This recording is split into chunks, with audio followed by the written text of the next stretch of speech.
Par rapport à ton parcours, la dernière chose que je voudrais savoir, c'est est-ce que ça t'est déjà arrivé d'avoir, pendant un moment donné, une grosse période de stress? Olivier Seban, qui est expert dans l'immobilier, finalement, comment s'éduquer financièrement, comment s'éduquer à gagner de l'argent. Ouais.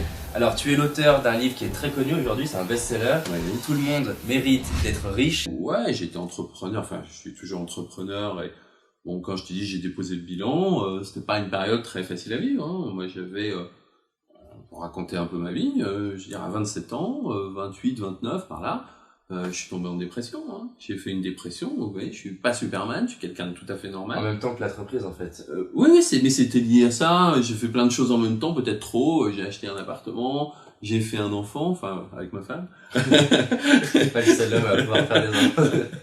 Et puis j'ai fait trop de choses en même temps. Je pense que ça a dû être la pression.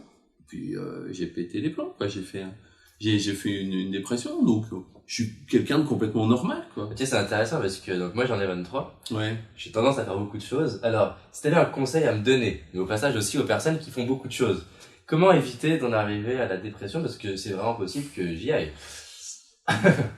Ah, je crois qu'il y a l'overdose de boulot, ou l'overdose d'obsession. Je vais raconter un truc, Ouais. mais faut pas le répéter. Mais, tu vois, je me rappelle dans cette période-là, j'étais tellement stressé, je faisais l'amour à ma femme, je pensais à mes factures. Là, Olivier, j'ai dit, il y a quelque chose qui déconne, là. Et ça a pas loupé, j'ai plongé derrière.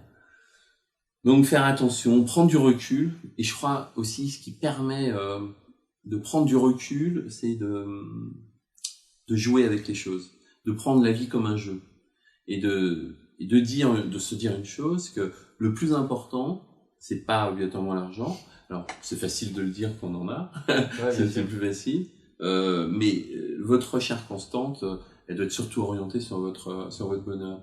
On dit que l'argent ne fait pas le bonheur, c'est vrai, c'est pas vrai. Mais ça y contribue, mais c'est-à-dire que si t'as pas de fric, les pauvres, tu prends l'Afrique, eux, ça ferait leur bonheur d'avoir un peu plus d'argent pour pouvoir se payer plus de choses. Mais à partir du moment où tu peux manger et tu as un toit, l'argent ne fait plus le bonheur. Et qu'est-ce qui fera ton bonheur? C'est le temps que tu vas passer avec ceux que tu aimes. Et c'est là où tu t'éclateras, parce que fondamentalement, c'est ça le plus important, hein. Moi, je sais, j'avais des grosses bagnoles il y a 20 ans, des trucs rouges, tu sais, 300 chevaux et tout. Aujourd'hui, je roule dans une Mazda 3 parce que j'en ai plus rien à faire, ça. Et ça me rend pas plus ou moins heureux. D'ailleurs, les gens qui ont une grosse voiture, de luxe ou ce que tu veux, ils sont dedans, donc ils la voient pas. Elle est dans leur tête, ils l'ont payé, c'est tout, et ils sont déchargés, ils ont vidé leur compte en banque pour se la payer, c'est les autres qui regardent, et puis c'est tout, mais eux ils sont dedans, ils la voient plus. Ou des fois elle reste dans le garage pendant longtemps. C'est vrai aussi. Et là, juste pour finir, après on va passer sur l'immobilier, parce que c'est vraiment intéressant, comment t'en es passé finalement d'avoir ces difficultés à sortir du travail? Tu disais quand t'étais avec ta femme finalement t'étais toujours dans les factures. Comment t'arrivais à te libérer de ça et à arriver à être avec tes enfants, à être avec ta femme, mais pas être avec ta femme plus les factures?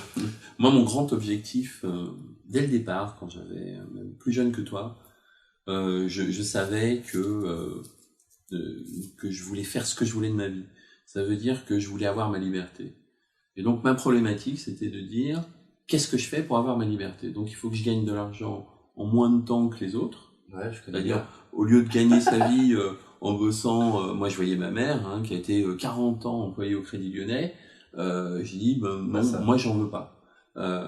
Et donc, pour situer les choses, à 20 ans, 21 ans, j'ai gagné plus que mes parents réunis. Et j'ai toujours orienté les choses de dire, je veux gagner ma vie normalement, hein, j'ai pas d'affinité avec le grand banditisme, donc à la gagner normalement, mais avec le laps de temps le plus court, c'est-à-dire qu'il y a des gens qui gagnent leur vie en bossant de 8 à 17, ben moi je veux la gagner en bossant de midi à 2. Donc, mais il faut gagner autant, parce que ce temps-là après tu l'utilises pour ta liberté, et ton temps, si tu peux l'utiliser pour le passer avec tes enfants, avec ceux que tu aimes, là t'es plus heureux. Moi mon gros objectif ça a été la liberté. Et comment j'ai fait, parce que c'est vrai qu'à un moment j'ai beaucoup travaillé, et c'est là où j'ai déposé le bilan en réalité, parce que j'ai travaillé avec mes tripes et pas avec mon cerveau. Et je suis beaucoup plus performant quand je travaille avec mes neurones. Et toutes les autres entreprises que j'ai montées même avant, celles où j'ai déposé le bilan, et celles que j'ai montées après, j'ai mis des gens pour diriger.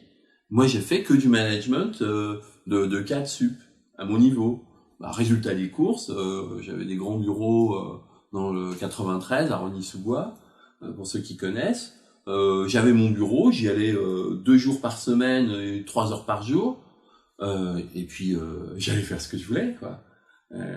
Et c'est pas pour ça que t'étais moins performant. D'ailleurs, au contraire, plus tu prends du recul, plus t'es performant parce que t'as les idées claires. Donc finalement, là, l'apprentissage, ça serait d'arriver un peu à lâcher toute cette pression, à bosser un peu moins, à te reposer plus peut-être. Tu sais, il y a l'expression la tête dans le guidon. Ouais. C'est vraiment ça. Quand t'es sur ton vélo, t'es comme ça, tu regardes la route, donc tu vois pas ce qui se passe devant. Faut lever la tête, faut regarder ce qui se passe là-bas. Si tu regardes ce qui se passe là, dans la seconde, ton avenir, il se réduit à 1 seconde. Si tu commences à transposer les choses, tu dis, je vais regarder ce qui va se passer dans 6 mois, ou faire les choses pour qu'il m'arrive ça dans 6 mois, t'as une autre vision des choses. Ouais, c'est un bon exemple. Effectivement, pour gérer les obstacles, c'est mieux de lever un peu la tête. Ouais. Et entre avant et après ta dépression, tu travaillais plus ou moins? Ou pareil? Avant, c'est peut-être parce que j'ai trop travaillé par rapport à mes objectifs. Après, non, j'avais une autre boîte, justement, où j'avais mis des gens qui bossaient, ça m'a permis de respirer, quoi. Donc t'as un autre nouveau mode de vie, finalement, entre avant et après 28 ans. Ouais, complètement. Moi, je voulais changer, je veux dire, j'ai dit, ça me convient pas. Je ne sais pas faire. Quand je travaille avec mon ventre, je sais pas faire, je fais des bêtises, j'ai déposé le bilan, comme j'ai dit déjà plusieurs fois, j'y plus jamais. Donc après, si tu continues à refaire le même schéma, tu vas avoir le même résultat. Ouais. Donc non, tu casses le truc.